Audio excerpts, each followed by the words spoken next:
Hey guys, it's Brandon Miniman from Pocketnow.com. The Samsung Galaxy S3 was just announced. I wanted to fire up the camera real quick and talk about 3 things that I'm really excited about and 3 things that really disappoint me. Let's get to it.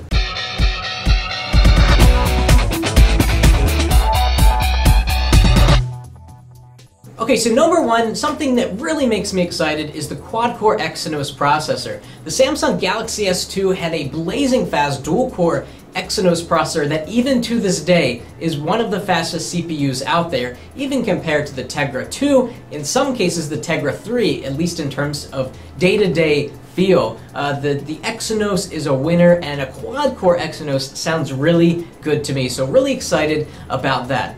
Number 2 is the bezel of the Galaxy S3. If you look really closely, the bezel is extremely thin, and we're getting to the point where we're almost ready to have a phone that has an edge-to-edge display. Whether that even makes sense is another discussion, but an edge-to-edge display is beautiful. It is gorgeous. Having the screen take up as much of the facade of the device as possible is a really interesting prospect, and the Galaxy S3, interestingly, goes to the edge on the top and the bottom, and the left and the right, even more so than the Galaxy S2 did, so it's really going to provide a tremendously big screen experience.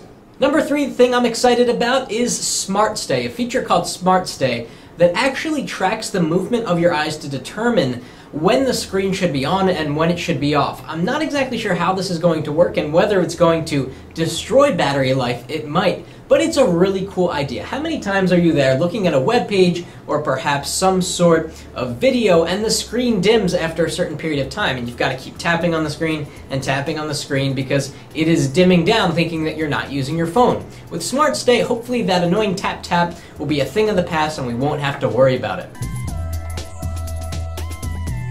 Now let's talk about 3 things that are tremendously disappointing with the Samsung Galaxy S3. Number 1, it's got a pen-tile display.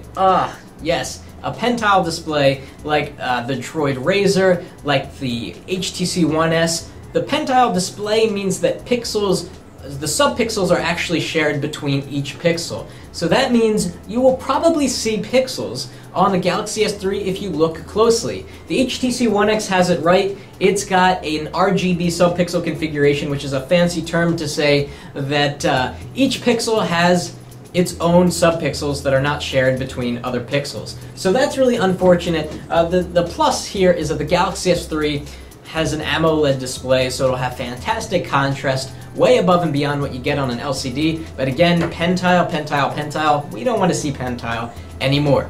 Number 2 disappointment, which is really the number 2 and 3, is the design and the materials used in the Galaxy S3. The Galaxy S3 looks like something that my mother could have come up with. An iteration of the Galaxy S2. It's bigger in every dimension, it's taller, it's wider, it's a little bit thicker. It's got a rounded shape, which is kind of predictable. I mean, the Galaxy S2 was very squared off, so you know it makes sense that the Galaxy S3 would have a little bit rounded shape to it. Samsung really didn't push the bar here, and they didn't push the bar in terms of materials either.